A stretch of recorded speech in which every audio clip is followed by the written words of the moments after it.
Albatross here again with the Cypher Unlimited crew. We have our usual suspects of A, D, or Alpha Dean. We have Spigs18 or Anthony. And Dean, what are we doing here today? Oh, as usual, or not so usual, whatever we're going to talk about it. We have a nice group here tonight from Draco Studios and 3D Lair. And it's an online community store of game designers and 3D modelers creating wonderful and exciting projects in the tabletop role-playing space. They have several crowd-funded projects under their belts, collective belts, I should say. Latest being the Numenera 3D printable miniatures on My Mini Factory. Welcome to the CU. Thank you. Hello. Hello, everyone. So, go ahead. I was just going to go ahead. I was going to toss it over to Anthony. Yeah. So first thing I want to say is welcome, guys. And could you tell us a little bit about yourselves and maybe a little bit about Draco Studios and 3D Lair, and what's your roles in the company? All right, sure thing. Go ahead, Pam. Thanks. Well, I'm part of the coordinating teams and everything, freelancers, internal team and everything. So I can see all the creations happen from zero, from being a rough sketch to a full reality. It could be a piece of art or a miniature. And well, before going into Draco Studios, go Berno, who are you? Well, I'm Bernardo Alvarez. I'm the head of lore, and mostly my role is banging my head against the keyboard and hoping things turn out right. It's what I was trained for, okay? Yeah. Pam, I know your name, because you tell our audience your name? Oh, Pam. Sorry. Yeah. I'm Pam. Pamela. But that's when someone is mad, so just Pam, it's fine. Well, first of all, that sounds like a funny story. I only get called Pamela when somebody's mad. Also, when we're playing games and somebody gets mad. Exactly. It's like, no, Pamela, don't do that. So it's like, oh, he's mad. He did the full name, so. Yeah. And what about Draco Studios and 3D Lair? For those of our audience that may not know what your company does, could you explain that to us as well? Sure. Well, we're Mexico-based game studios. We're Mexico-based mainly because there's so many people who work with us who are not in Mexico at all, but they're still bringing in a lot of work and, making these kinds of sculpted reality, right? Lair 3D is part of Draco Studios. It's kind of like the same effort, except applied directly for miniatures and all sorts of sculpting. Yeah, like one of the things that Lair 2D is looking, it's like to grow the universes from all the games out there. A big example is the Legendary Dragons from Jetpack. We had a Kickstarter campaign last year. So this is an RPG book where you can go and face the dragons. They have more than 30 dragons in there, and like there's no way you can have like all the plastic miniatures just for those. So we did all the dragons on STL files, and people start printing them. It's really, really awesome. We unlock all of them, like all the book was unlocked.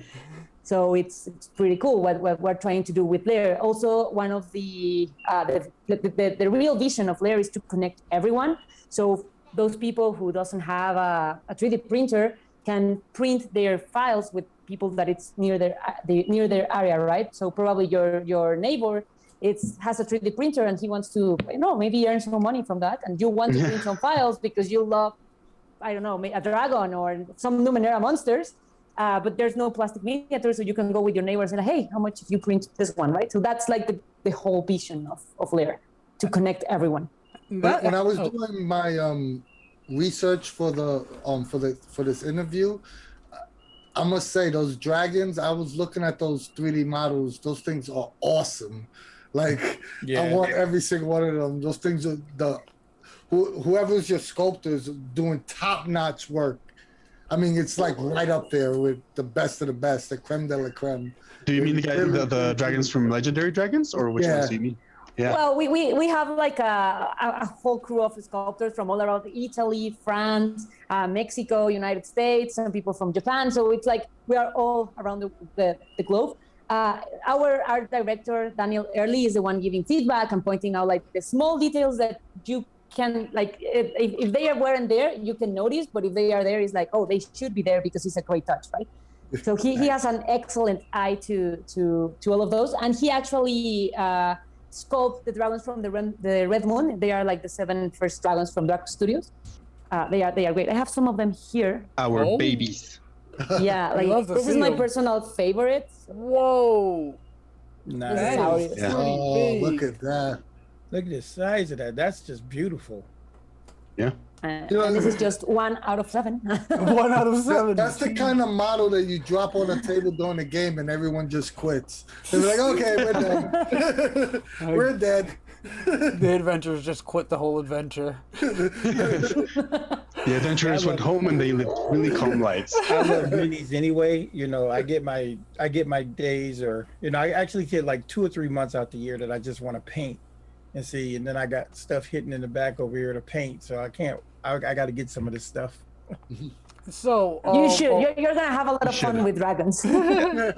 Working at Draco Studios has made me really consider getting getting myself a printer and going for it. If only I weren't saving.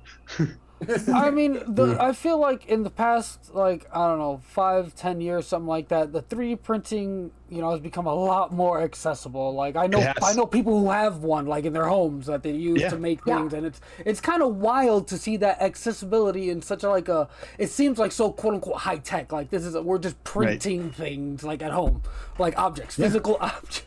It's kind of wild.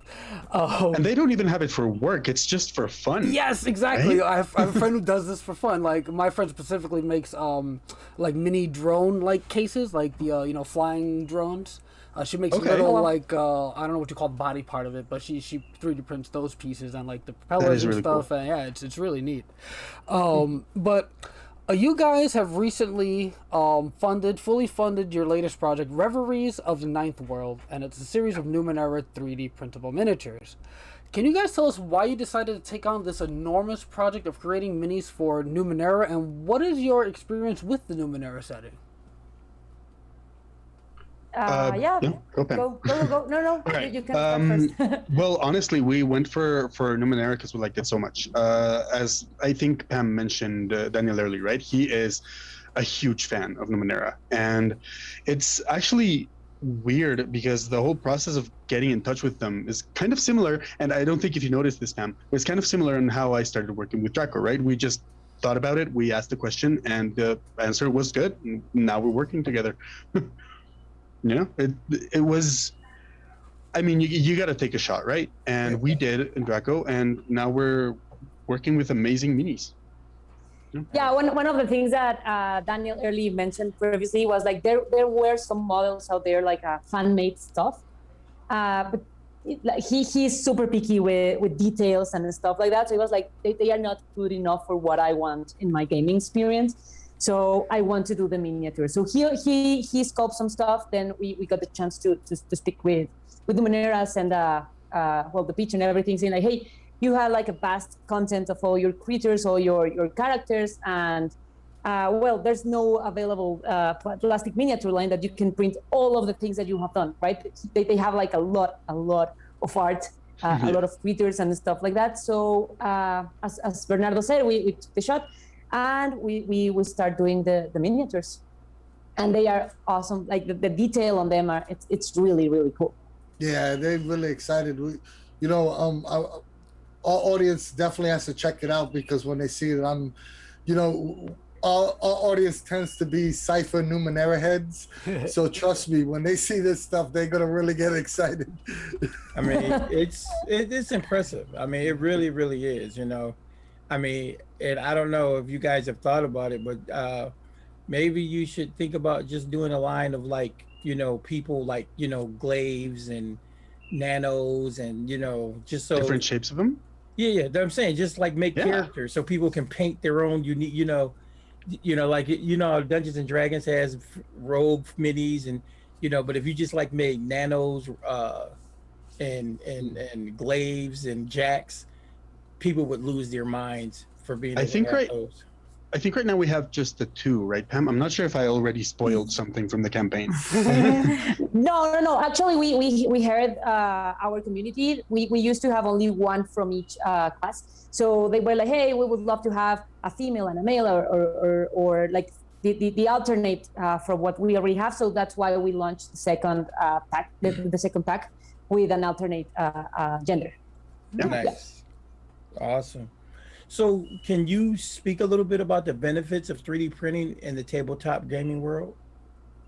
Well, I mean, for the table, it's a great way to get in touch with your character, right? At least for me, as I'm again, I'm not huge on the printing itself, but I am a gamer, and I find that it's easier for me to not only like relate with my character, but also to like make strategies when I can see the board on there, and I don't have to be busy with theater of the mind, which theater of the mind is great, but also if you can like set it aside for a second to get a better tactic, then that's all for me, right? And it makes you like when you have your mini and when you have it painted, or like even if you didn't do it yourself, just losing that character, it just hurts all the more, right? Because now it's just going to live on a shelf, or you can bring it out for a new adventure, but it'll always hurt a little bit. Or you can do like Anthony, and have, Ivan, what's his name, Anthony? Ivan the 11th? Vlad Talos. Been playing them since 2nd edition D&D. Yeah.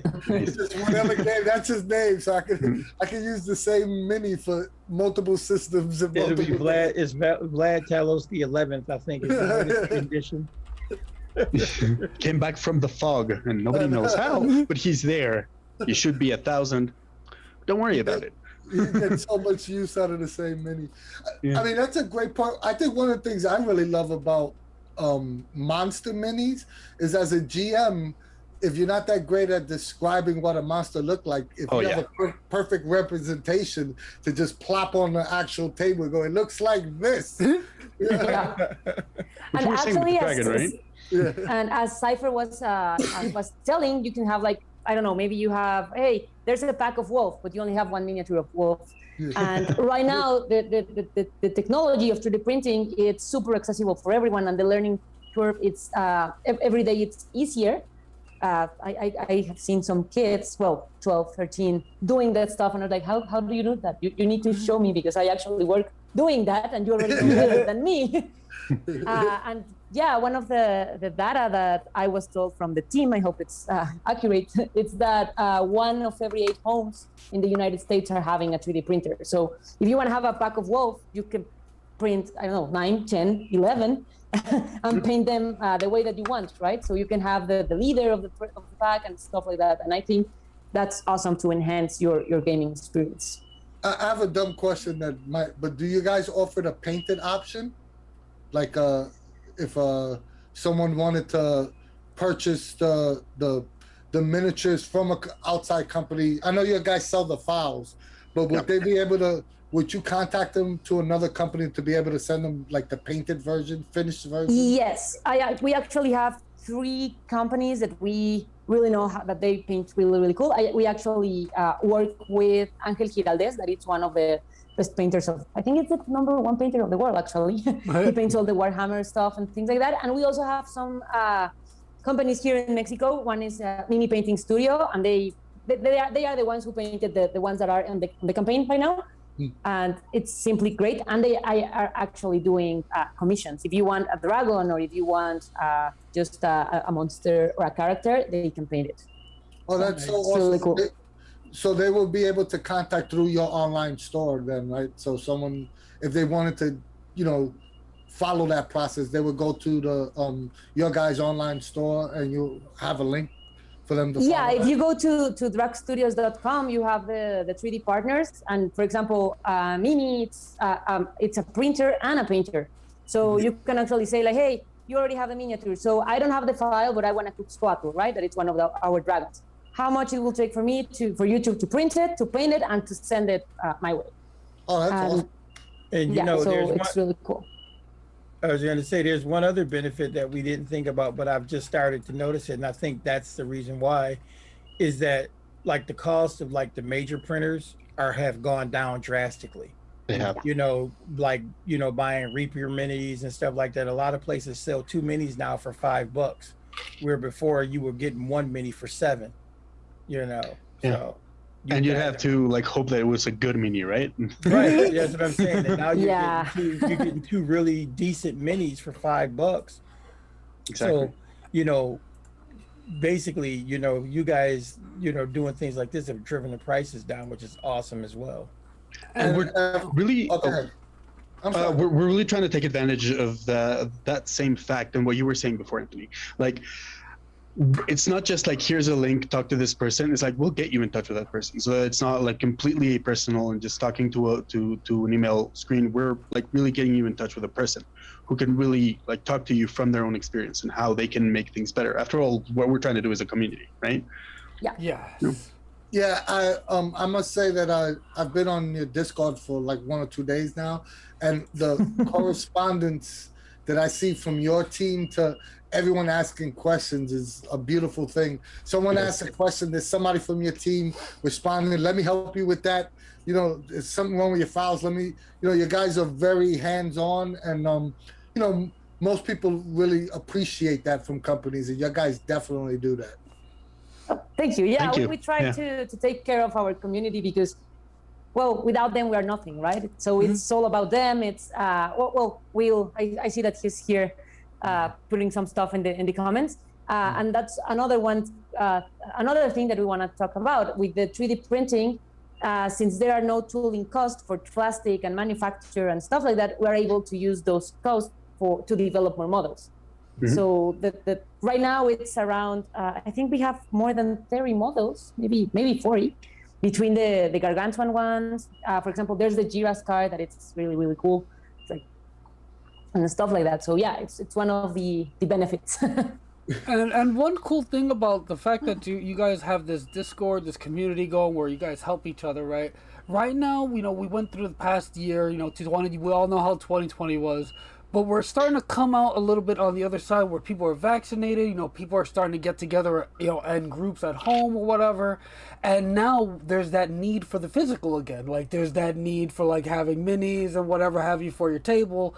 And, again, now you guys are providing very high quality things and teaching people how to potentially maybe customize or work on their own things. Again, I don't know. I haven't been on the Discord server myself. I don't know how in depth the discussions go, but that sort of seems where you guys are leading. You guys are trying to help push each other up, which is really cool. Yeah. After all, actually, go. No, I'm turning off my mic. No, he did. Well, one of the things is that they also show us how to do some stuff. Like for example, we changed software to Litchi, from Chirubox to Litchi. So this one, it's you can save the model, so you can add the pre-supports instead of starting from a fresh new one. And suddenly our backers are like, hey, you're doing this wrong, right? It's better to do this stuff. And they are actually teaching us, and it's really cool. It's like building this community. That is yeah. awesome. and it's definitely showing because the example models, 3D printable models that got shown are awesome. But speaking of like the Numenera creatures, right? There's so many interesting and unique creatures in the Ninth World. Yes. How did you guys decide which monsters to use to make models of? All hard, baby. I mean, we just, I think we picked the ones we like the most, right? Because early was a big part of it. And we were like, listen, this creature does not have a face. It's just a black hole, man. It's been weird ever since we first saw it, so we have to have it, right? So, yeah. Yeah, we took a big look at the books and everything. I was like, oh, I like this one. I want to sound professional, but this is the way it was at first. Like the first model were like, I love that one. I want a mini of that. And there's none. And then we start also talking with the community saying like, hey, Numenera is about to launch. Which models do you want? That's how I think Seski was one of the suggestions from one of our backers, like saying like, hey, I want Seski. I want the X1 Drake, 11 Drake, something like that. It's the one in white. Mm-hmm. And yeah, they were born that way, like suggestions, the ones that we like, the ones that you like. Yeah, your guys definitely took a lot of the iconic monsters as well, which is, I think greatly appreciated. Something else that I think was pretty unique with what they did is also there's a variety. There's a standard size mini, there's large, then there's gargantuan. That I think that is another huge idiom, because like you said, being able to plop down a 234 millimeter mini next to a 25 millimeter, you're like, oh yes, that's, you know, those type things just are, you know, I can hear Steve getting excited even talking about it. Dude, I when I looked at it, I had to pledge, and I was like, wait a minute, I forgot. Let me pledge right now. That's what I was doing. No, and I know Deep loves painting minis. That's why I definitely. And I get it. I mean, it's the only way that people would ever see the face of a Titanosaur without flying, right? Here you go. You know, and I can't wait to get my Titanosaur printed so I can paint it. Yeah. But now that you guys are fully funded, can you tell us a little bit about all the cool stretch and community goals you guys have planned? Absolutely. Well, the stretch goal, what we're trying to do is make a new pack, right? The more pledges we get, the more options open up. What we're trying to do with these stretch goals is we have a grid, and I think we did this too for Legendary Dragons. We give you options, and you nominate your favorite, and once we have 2 nominees, those 2 go on a versus, and whoever wins goes on the list. As for, well, that's for stretch goals, but for community goals, we have a couple of like tasks for our people, right? We do have a free sample. I think it's the Shothaf, is it? And I mean, Satosh, yes, thank you. We have Tasha's is a free sample, which if you print and you show us a picture, and once we get 20 pictures of that, we'll open up a new reward. And if you paint Satosh and you show us a picture, when we get to 5, we'll open up a new one.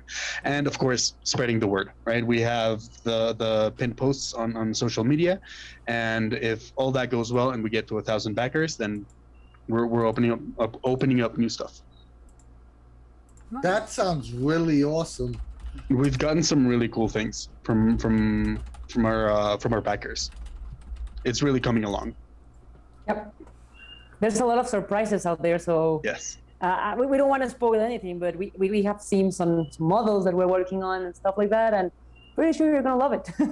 Yeah. I have another like crowdfunding question for, you know, because we have several viewers that are trying to either get into the Kickstarter space, or what's the My Mini. Why did you choose this site for your crowdfunding, the My Mini Factory?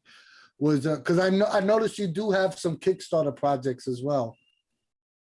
That was your pen. That one's yours. Oh, okay. Yeah. Well, actually, it's because in My Mini Factory, there's already the community of 3D printing, right? So we tried with Kickstarter. There are some cool Kickstarter campaigns coming out from Draco Studios, and we are on the talks with My Mini because there are more surprises, not only for the crowdfunding part, but about other stuff that I can't disclose right now. But it's it's coming along. We talked with them, and yeah, we ended up deciding to go there because the community, it's already there. And the difference between Kickstarter and My Mini Factory is that when you pledge, you get the rewards instantaneously. We wanted to also do the different things. So if you go for the core pack, for example, you don't need to wait for the campaign to end to get the rewards. They are already there waiting for you, pre-supported, non-supported. Of course, the stretch goals are gonna come later, but for now, the Gargantuan pack, the Biome 2, and the core pack, it's already there, so you can start printing right away. That it's one of the things that our backers at Kickstarter mentioned, that, hey, we know that you have those, why we have to wait? I just wanna start printing.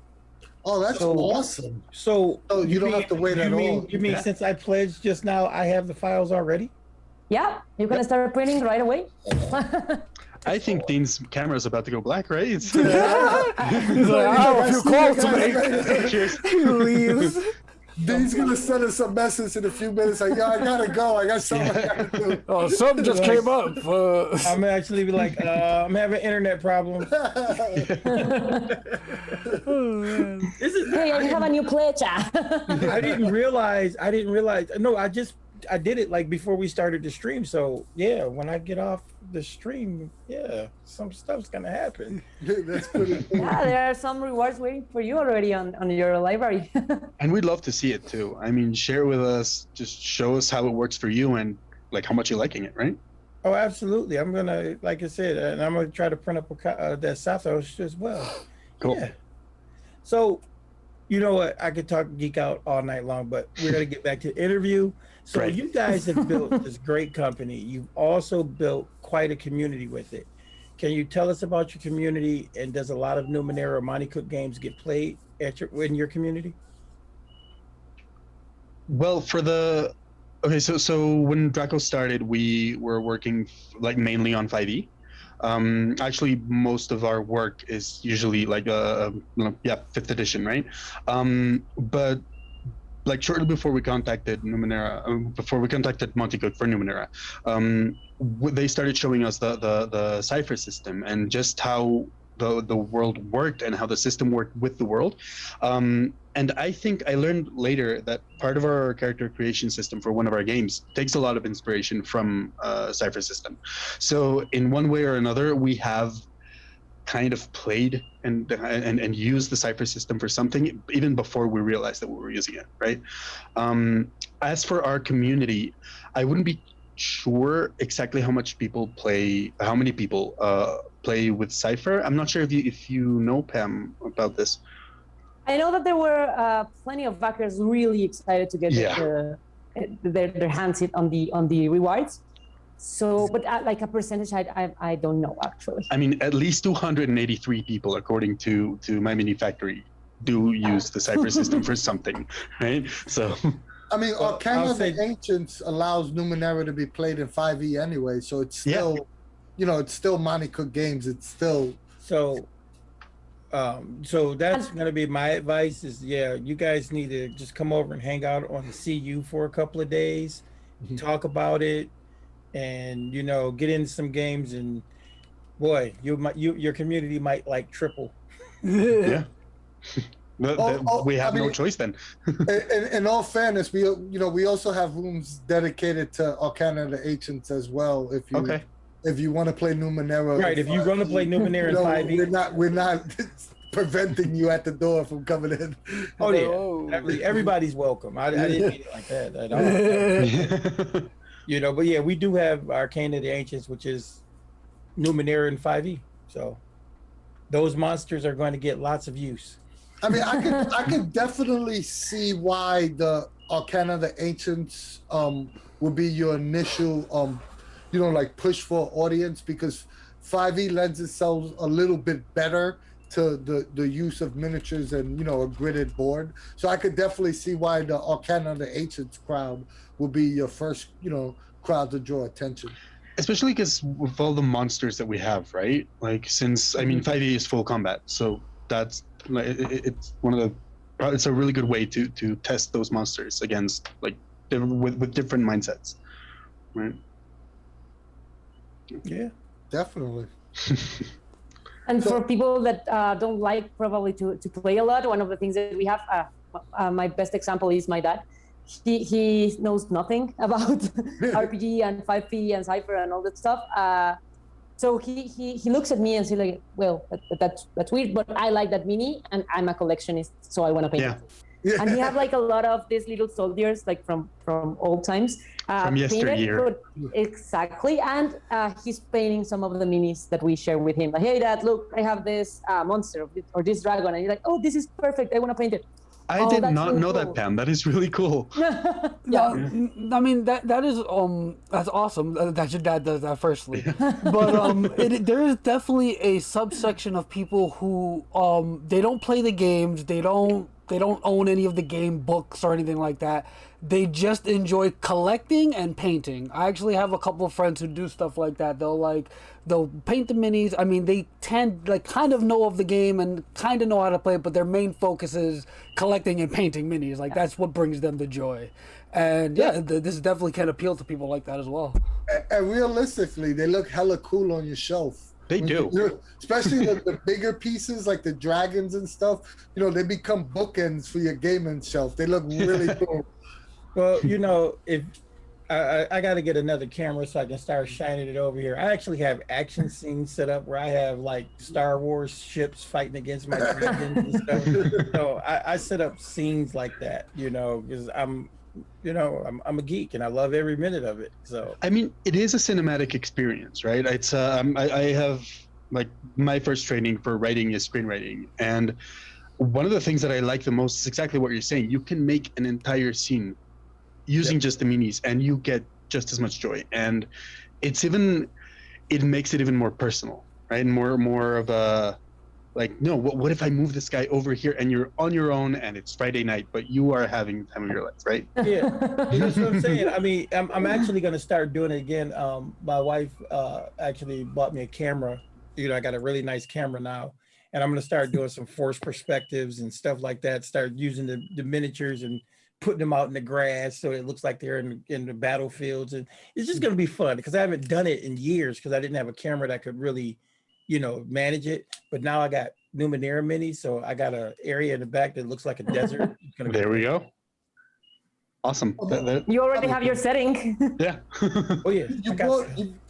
You brought up a great point from like the GM scene design perspective. You could use the minis as inspiration to craft your scenes. You could be like, hey, I have no idea what I'm going to run. Let me pull 3 of these minis and hope it sparks an idea so I could come up with a couple of cool creative scenes using these, so the minis is actually what's sparking the actual adventure design. Exactly. Yeah. That's a great point. I could definitely I'm gonna ask one of the again. No, I was just saying, I could definitely see tossing a bunch of minis into like a bag or a hat and just whipping out 5 and like, oh, this is going to be my scene. How do I connect these? Like, oh, this is your encounter, guys. Yeah. So how do you guys manage to get the Monty Cook Games license? And do you have any plans to create models for any of the other wonderful settings that MCG produce? Like The Strange or, Gods of the Fall? Well, one of the things that the Draco does a lot, we need to stop doing that, is like we normally overdo, right? So we are like, if we're gonna do this book, it's just the one from Eldritch Century, the one from Eldritch Century, it's like a great example. Yeah. We promised a book with about 300 pages more or less for all this. Yeah, that was the original pledge. That was the original, yeah, and we ended up with 2 books of almost 500 pages each. So because it was like, no, we can't leave this art off the book, or we can, for example, for Legendary Dragons was like, you know what, we were so close to unlock all the art from the book, so there you go, right? We're gonna do the sculpts because we need to do this, and it's so awesome. So yeah, one of the plans for Numenera, it was kind of a surprise, but not in a short term, but we plan to continue doing more and more creatures and characters from the world. Yeah. I'm just gonna throw this out there. It's one of Monty Cook Games' biggest Kickstarter toll lists. And they have a 5e version. So such a big book. And the book has 672 pages.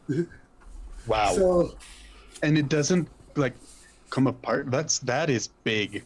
Yeah. Beautiful. All right, let's check it out. Is open, so I'm throwing that idea out there. We'll love to see some Tollus minis. This is a hulk of a book. I'm not even. There's like 4 books put together. Sorry. It's beautiful, and they have some interesting stuff in there. Oh, it is beautiful. What? And like I said, financially, it makes sense because they have 5e and Cypher system. And it just went on, and it actually just went on sale today to the public, so you can actually order your copy today if you wanted it. And they also, we just back it. They made over 700,000 on Kickstarter, so. You're getting a new game, Cat. Before we go on too much of a tangent here about other things we want them to do, can you guys tell us about some other products that you guys have already produced or plan to produce? And where can someone go to purchase the ones that have already been made or out there? For the ones that we already produced out there, it's the Eldritch Century one. Berno can talk a little bit more about the lore and everything. But yeah, it was supposed to be just one book like this. We ended up with a slipcase with two books. So one includes the whole, there's a ticket here. One includes like the whole system, how you can create your characters, weapons, And one of the things that we value the most was the art. Beautiful. I like it. Cool. And the second book was just about the lore. So you can get a little bit of insight of what is the universe. This is all Bernardo's. He's the head of lore in this. So that's Eldritch Century. Yeah, it's a sci-fi horror setting where in the Great War in World War I for us, this fog appeared in the world. The people called it the miasma, and over time it started growing until it consumed Europe entirely. As it was doing that, it's alternate history, so we made a lot of changes. Outside the miasma, the nations reconfigured into factions, what we call factions, which the easiest way to understand them, it's just like agreements and coalitions among nations, right? Each faction has developed their own weird science and their weird discoveries that have probably been aided by the presence of the fog. But either way, I mean, the world reconfigured into factions, and the present time where people are going to be playing the game is 1983, and people can walk into and out of the miasma. Unfortunately, inside everything is corruption, everything is monsters. You can it will mess with your perception of reality, your perception of yourself. With everything you thought was real, it's not real in there. It's been a really interesting ride, because it's you are dealing with real people in alternate history, so we're trying our best to make sure that we're not stepping on anyone's toes, we're not offending anyone, but we are trying to make real people, right? Real people make mistakes, real people do bad things, as long as we don't offend anyone, that's where we're trying to go. And it's a really interesting game because it is a lot of combat, right, when you're in the miasma, but some of the adventures that I have planned, they take place in the factions, right? So that's a lot more intrigue. That's a lot less combat and a lot more role playing. It's been a ride. That's for Eldritch Century. We also have the Dragon Bond setting, which Pam already showed you some of the dragons. I can show another one. Dragons, right? That is pretty. That looks hot. Yeah, it was a tricky one. One of the first ones broke 3 times or something while we was traveling. This is the broken one. Oh, that's the broken one. There you go. Yeah. So that one looked like it was based on Quetzalcoatl or something. It was inspired on Quetzalcoatl. Oh yeah, exactly. It's definitely one of the inspirations. I mean, his name is Cuxcoatl. Yeah, Cuxcoatl. Yeah, just a couple of letters changed around. Teach me. I can type it in on Twitch chat if you want. Cuxcoatl. Dragon Bond, it's a high fantasy setting where every 27 years, it takes place on the planet called Rava in a continent called Valerna. Every 27 years, the dragons from the Red Moon fly in, they raid everything. All they're looking for is this primal force that we call Vala, because they were cut out from it. And when their raid is done, they go back home and they just become this massive, huge dragons. However, some people from Valerna, if certain requirements are met, they will make a dragon bond with one of the dragons, and not only will they extend their lifetimes thousands of years, they will also become much stronger, and they'll be able to survive things that regular Valernians, however powerful they are, couldn't. And dragons, when they do make the bond, they don't have to go back home. They just stay in Valerna, or they can do whatever they want. They have become this other creature that is not part of the curse itself. And then we have Picture Kingdoms, one of the things about the sorry, just one of the things about the Dragon Bond is that it's not something that some dragons want to have. Like in Draca, it's like a dishonor to be a dragon bond, right? Because it's like, you bonded with a human. Yeah. Actually, one of our stories does exactly that, and the entire conflict among both characters is that neither of them wanted to be bonded, but now they are, and you either figure it out or you die. That's up to you, buddy. And then our other one is Creature Kingdoms, which is just a mess. Honestly, it's we have all sorts of really funny games. It's a mess in the good way, right? Like we have everything under control, but sometimes I read the pitches and I'm like, this is my job. We have all sorts of critters and creatures, so all kinds of things, in different islands in this massive sea somewhere. One of the first games we have from that is Warper Chicken Island, which is just chickens literally that fighting and like making space in their island. We have Dodos riding dinos, which the name kind of says it. It's Dodos riding dinos racing around an island. And our latest game for that is Kiwi Chowdown, which I tragically lost on Monday. It's also on an island, and it's kiwi birds eating kiwi fruit and eating so much until they explode. And then the strategy is to mess up your friend's game. I was looking at that today, actually. Yeah. Really fun. Creature Kingdom is our easygoing fun. Like, just don't worry too much about it. Just throw it in there, see what happens. And we have a lot of plans for that. It'll be a really I fun think experiment. that we can spoil a bit of that, but there are coming some the pandugas that are panda pirates sailing on turtles, tortugas, pandugas. We have Atlantean fish. No, Atlant fish. Sorry, Atlantean is for Eldritch Center. Yeah. Some stuff. Oh, the Catquistadors. That it's also really cool. One of my personal favorites, Catquistadors. Is Quackbania still going on? Yeah, and that's the best one, right? Quackbania with Van Gisling. Yeah, but just picture Castlevania, but birds and like geese and swans. Amazing. Swankula. That sounds and like stuff totally like that. wild. You have all those multiple. You have seems like you guys have multiple RPGs and board games and card games. Could they all be purchased from your website? If our fans want to go and check it out, is all those products available now? The only one that it's totally sold out, it's War for Chicken Island. But yeah, you can get Dodos Riding Dinos. It's ending mass production right now at Panda, so we will start the shipping right now. Eldritch Century is also in process of being shipped to their beloved homes. And yeah, I think the only one is War for Chicken Island that we totally sold out because people love chickens. But there's one coming for Dragon Bond. It's our big bet, I think. It's called Lords of Vala. It's the board game that we are developing for whole Dragon Bond because we launched some Kickstarters about Dragon Bond with the war game, 3D printable war game. But we were partnering up with Riverhorse for this, and they mentioned like, hey, if you wanna let people know about the lore, so before you get the war game and start with all the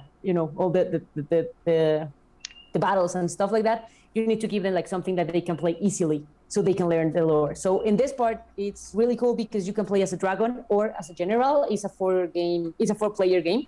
You can play one of the dragons or as mentioned, or one of the generals. And one thing is that you can have your strategy, but suddenly you can bond with the dragon, or if you're a dragon, you can bond with the general. So all your strategy goes to hell because now to win, you need to partner up with your bond, right? So it's really cool, and it's like a perfect way to show the lore out there and how that happens. So maybe you wanna destroy maybe your friend, you wanna kick his ass, and suddenly it's like, oh crap, we bond. So now we need to work together and see how we're gonna win.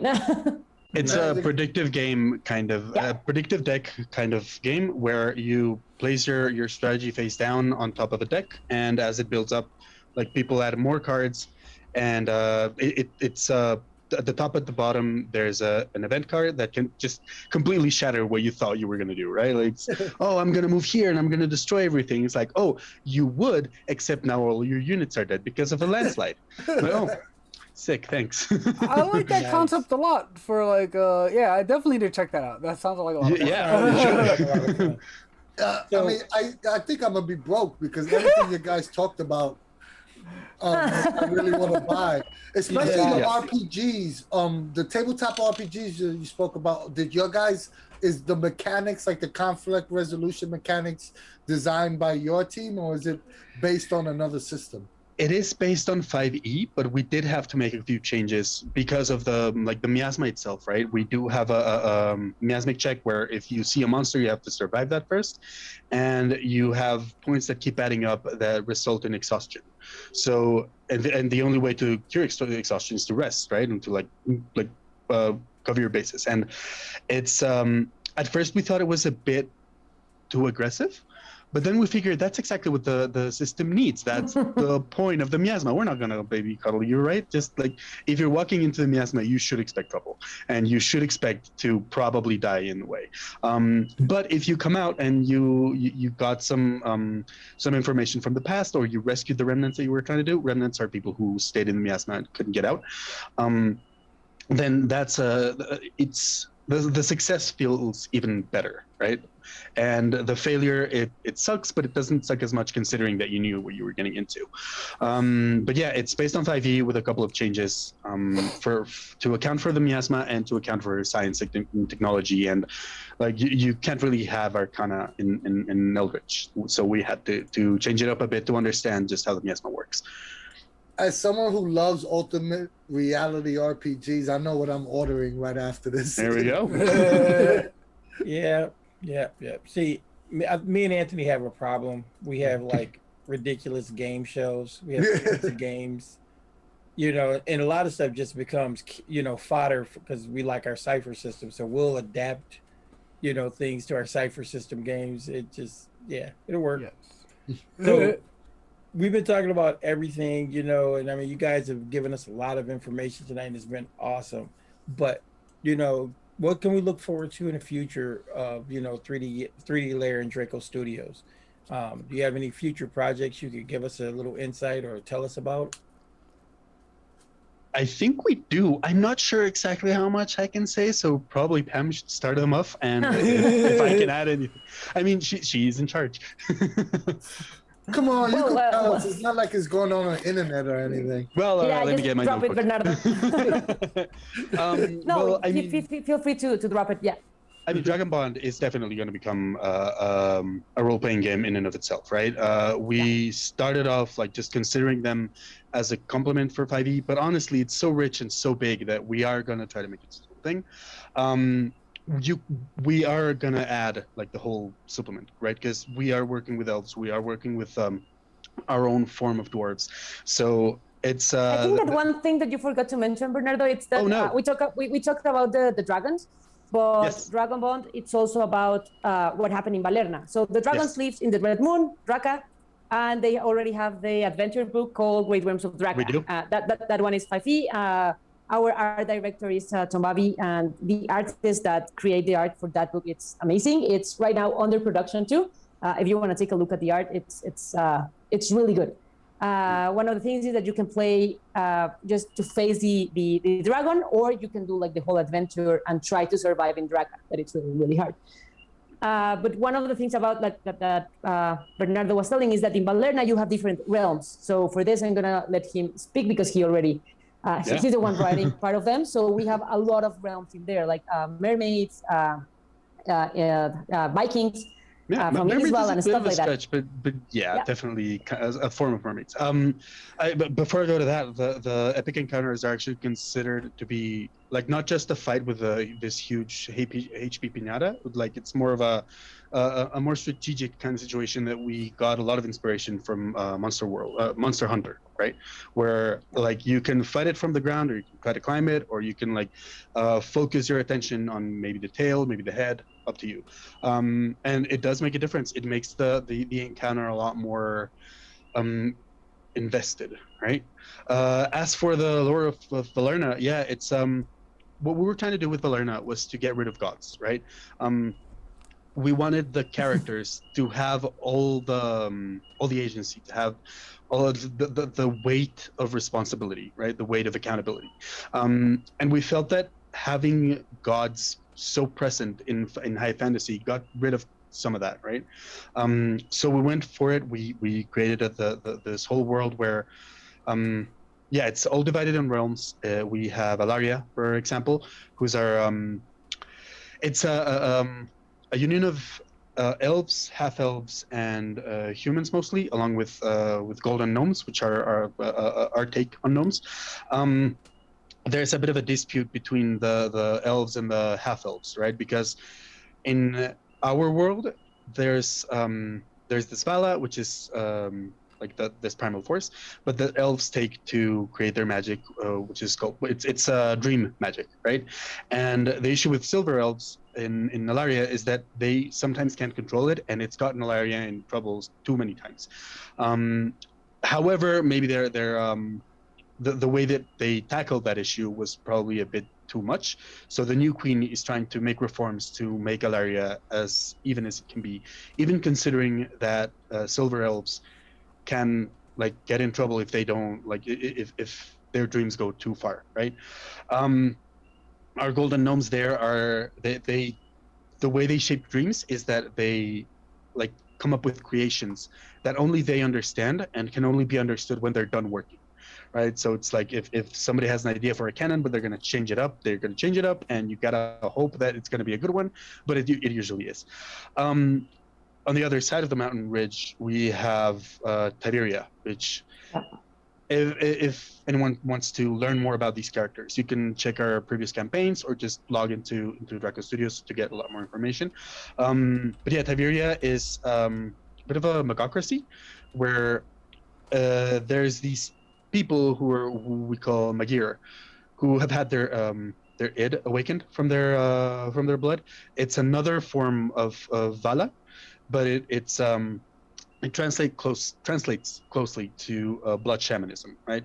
So to blood magic, where instead of just like healing your peers, you can also deal a lot of damage, and you can make certain bonds with people, certain agreements with people tied with blood, and it's not just like the red liquid. It's got its own magic and its own force, but it does come with a caveat: the fact that using too much blood sorcery can summon a kata, which is like intent on destroying you, and it will one day, because the more it fights you, the stronger it'll get, and the more it will learn on how to defeat you. Tiberia is like it's this whole blood empire that is trying to like just amass everything, except right now they're trying to regroup after like a lot of time of decadence. Then we have Nawak, which is I think, was that your favorite, Pam? No, Alaria, right? I'm not sure.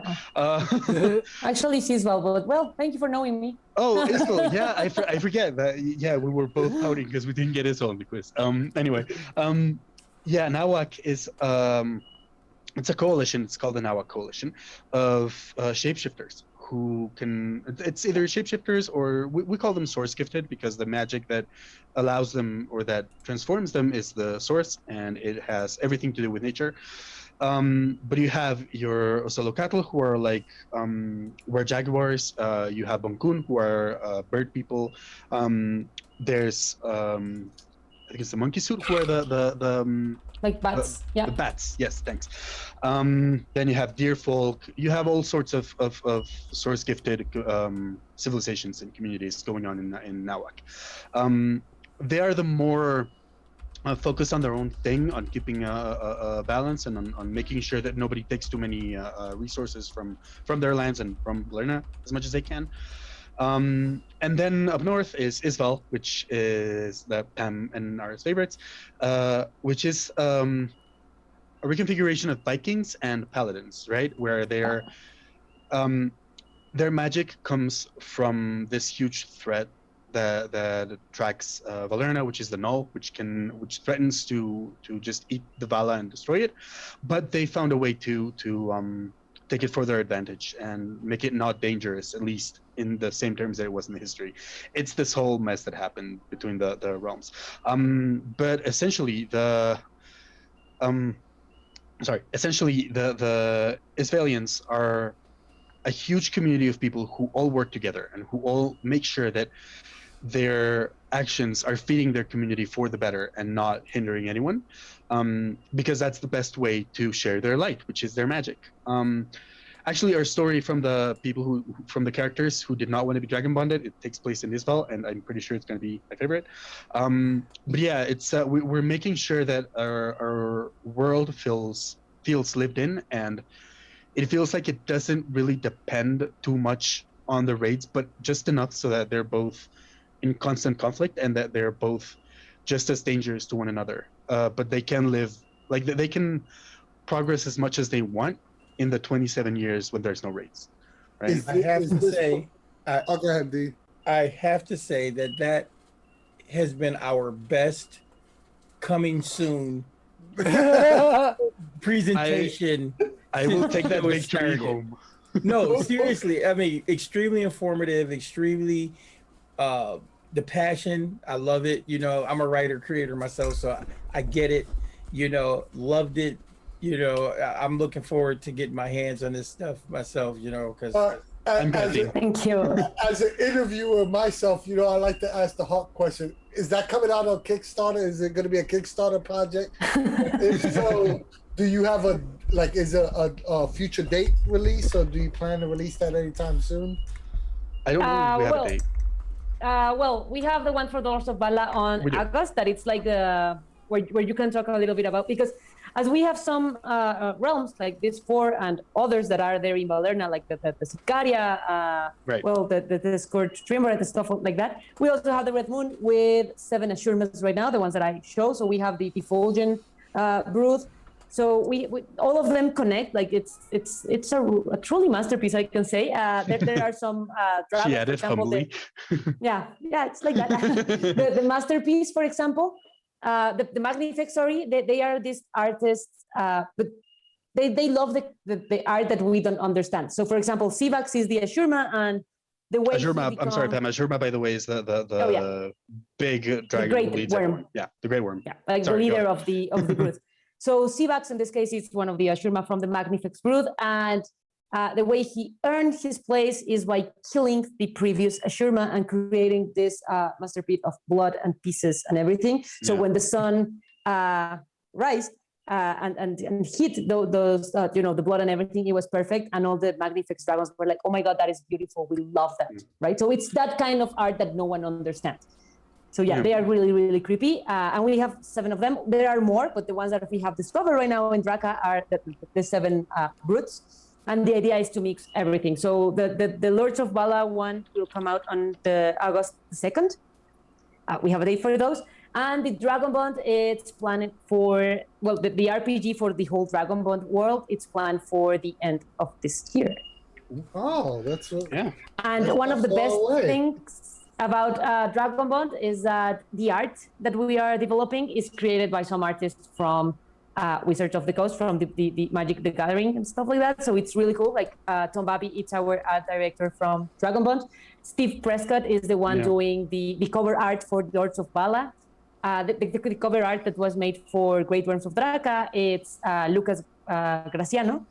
So there are a lot of artists. The one who is developing all Sicaria, it's Vinod Rams. I normally change with the Spanish. Sorry, Vinod, if you're doing this. So we have a lot of veteran artists and also new ones like Aldo Dominguez. It's a Mexican artist that it's great. He's doing all the Ashurmas, the arts, and it's truly a genius, that guy. And also we have Irene and Fair doing maps, doing cards, and partnering up with River Horse to develop the war game, the board game, and having such talented people in the team like Bernardo, Oval, Xavier doing the game design for Dragon Bond. It's going to be something big. And we're also planning not only staying in the tabletop industry, but trying to take that as a graphic novel so people can understand the lore, because it's not just a game. So we already have the script. And in the future, we're not getting the TV series, right? Something like The Witcher or something like that. So that would be awesome. Yeah. That would be, I'm excited for everything. You guys got I'm excited. I want to learn the lore, and then you know what? I want to write. I want to write stories too now. All right, we'll keep in touch then, because we do have a lot of stories coming up. We are, I mean, as Pam said, we've got this graphic novel, and what we're trying to do is to make sure that our games and that our universes don't stay on the gaming table. We're trying to make sure that we have, I mean, comics and novels, and not just dealing with the most historically impactful moments, but making sure that even the smallest adventures have a place where they can be told, right? We have the novels as biography for our characters, for our main, for our VIPs, right, of the history. But also, like for example, in Eldritch Century, while we do have the stories for the VIPs told in the lore, there's a novel that I wrote that takes place, like it focuses on a private investigator in the Atlantan Alliance, right? And he's not going to be this huge name, but his story is going to be told, right? And the things that he's going to find out that you take for granted, they're just going to be taking a different perspective and a different lens from what you're accustomed to. Just like, it's not just power now, it's like the promise of something shady going on behind, right? We have a comic book too it should be online. Yeah. We said tomorrow, right? Probably. Yeah, probably. Most likely Friday for any. Okay. We always just in have case. something with technology. But yeah, it's a comic. It takes place in the miasma, and it takes the perspective is not, again, it's not like the famous people. It's like the regular agent that could be you, walking into the fog and getting into all sorts of shenanigans. So yeah, we're trying to make sure that our stories don't stay in the game, right? We want to really explore how much we can tell. Awesome. That's awesome. Do we have any questions from the audience for our wonderful guests here? We did have one question earlier, but it was answered by someone you guys referenced, Wilbur. They actually answered the question for our guest Jason. I'm trying to find the question here right now. Here it is. It's right here. I got it. Assuming the mini market is down since people have played online the past year plus, do you expect it to come back, or some percent will stay online and not use minis? And Will provided a pretty good answer. That's something we have given some thought. I think a small percent will stay online, and a segment of those will be looking at digital assets for the platforms, either 2D art assets or low poly 3D assets, depending on the platform. Did you guys have anything to add to that, or? I couldn't have said it better myself. One more question. These STL files, I know they're for the 3D printing and stuff, but will you guys actually be offering like the 3D assets, like so we can put them into VTTs and stuff like that, virtual tabletops, or, because there are a lot of those programs coming out. So will these? Yeah. They will be. Like yeah, go Bruno. We've been playing Kiwi Chowdown. Sorry, I blanked on the name for a second. We've been playing Kiwi Chowdown in the office using Tabletopia. We are testing currently Lords of Vala on Tabletop Simulator. So it's we're probably going to be using it, right? Because it's another outlet. It's for people who can't be together, whether it's because of the pandemic or just because they're far away from one another. So yeah, we are considering all the online stuff. One of the things is that for Dragon Ball, we have the war game set up in Tabletop Simulator on Tabletopia. Yeah. So the idea is to have like the minis and everything to enhance the gaming experience. But for Legendary Dragons and Numenera, we would need to check like with the terms on the license, because for example, we want to do some terrain and that it's not on the license that we have, so we can only go for characters and monsters. So yeah, we should ask them, but if they approve, it's a totally go. Yeah, that would have been my first thought for someone that I deal with a lot of contracts. I know that you have to check with the verbiage because of VTT space. The small letters. And a physical printable product are two entirely different things. Right. No, that's probably two entirely different licenses. So, I mean, that would be my first initial thought. But it's just nice that you guys are going to check on it and that other stuff is going to be possible in those realms. That's just, I think that's huge, because, I'm going to have minis, but I do play online a lot, and it'd be nice. Like Anthony was just saying before, we could just boom, drop that in there on, some virtual tabletop program.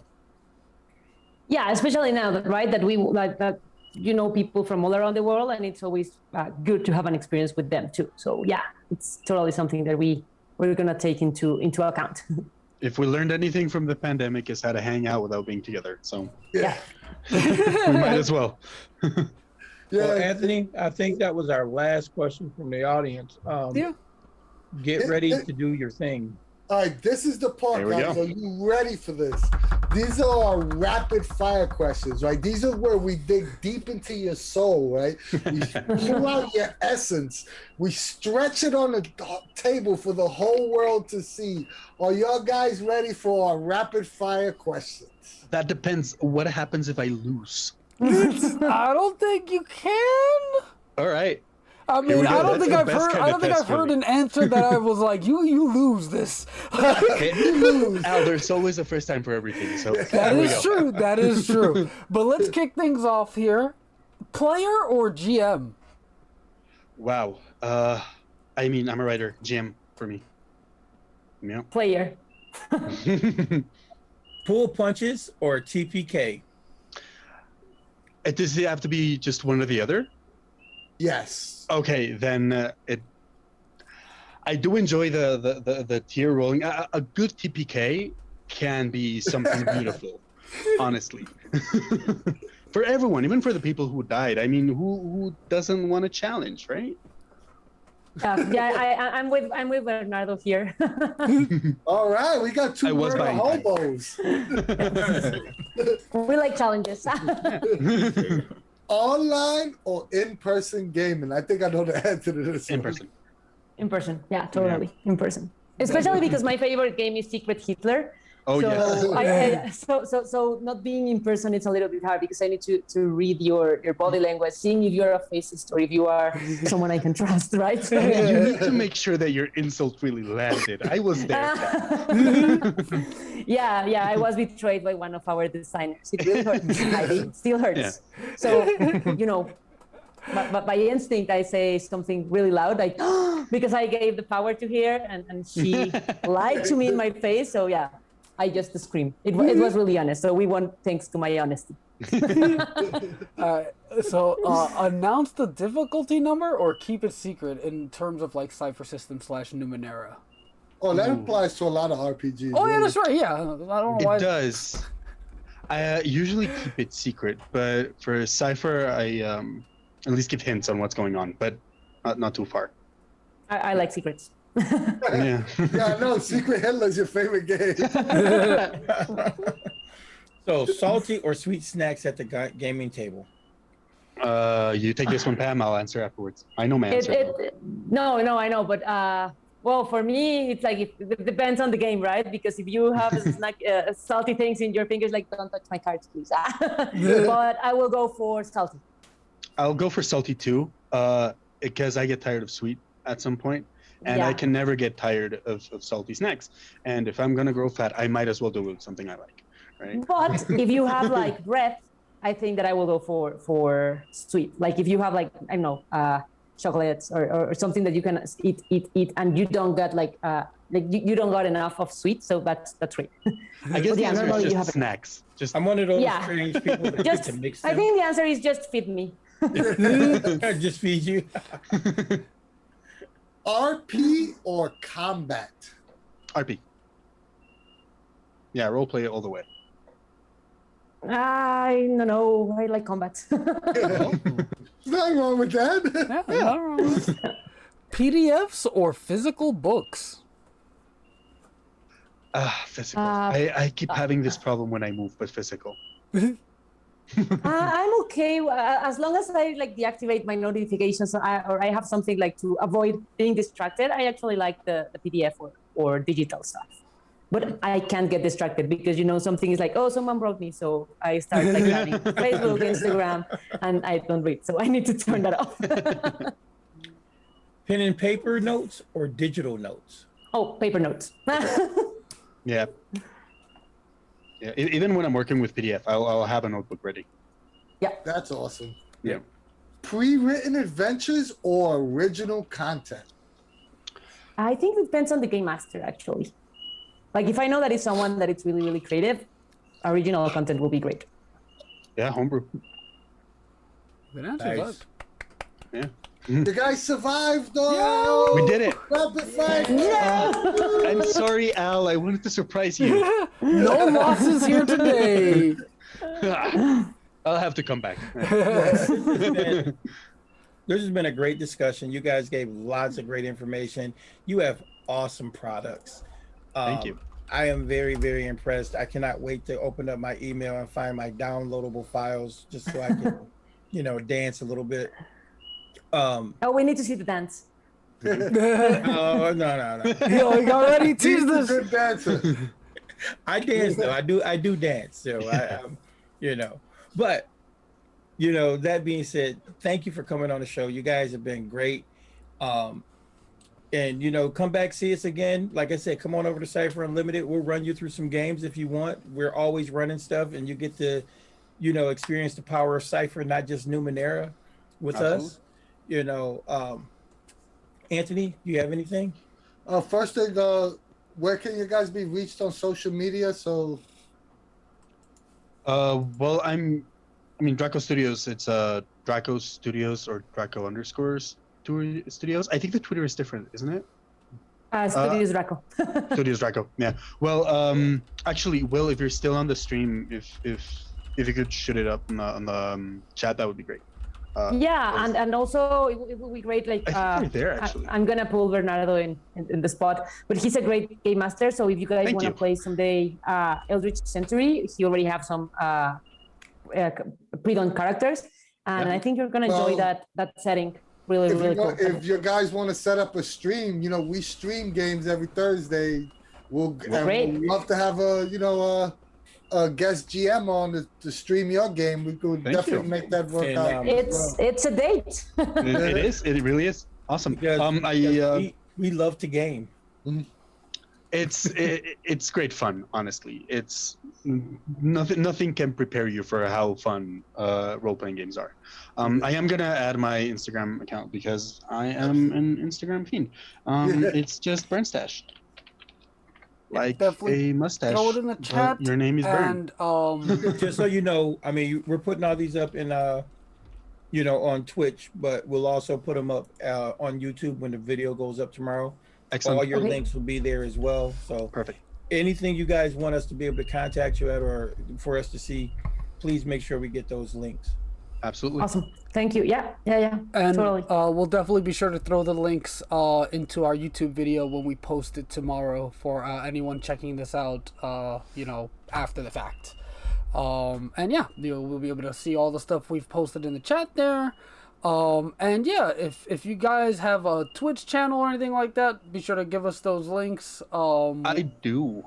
Yeah, we'll actually, you can take a look at Bernardo playing Zelda. Like it's the one that I have seen. I've actually stopped streaming lately because I moved and the internet is not that great. But I think I want to give it another shot, and maybe give you that Zelda that you so desperately want, Pam. We'll definitely throw those links down below for our YouTube the description. Once you're all ready with that information for us.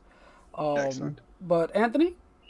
Yeah. First off, thank you so much for coming on. We really, really appreciate it. I was so happy when I contacted you guys. You guys hit me right back, and we're excited to do this. We're excited. You seem like an awesome company, and I wish you guys nothing but the best. And I'm probably going to drop a couple of $100 right after this interview because there's a couple products I immediately want. Oh no, whatever will we do? If you like us and you like what we do, please visit Cypher Unlimited. We have the largest fan-run Discord server out there for all things Monica games. We have close to 4,000 members. We have games being played every day. Or go to Ko-fi and give us a little Ko-fi donation. Our videos will always be free, but it helps us out with little things like Zoom course, and we really appreciate it. Or go to our online store and pick up some cool Cypher Unlimited swag like me and Alpha Dean has on right now.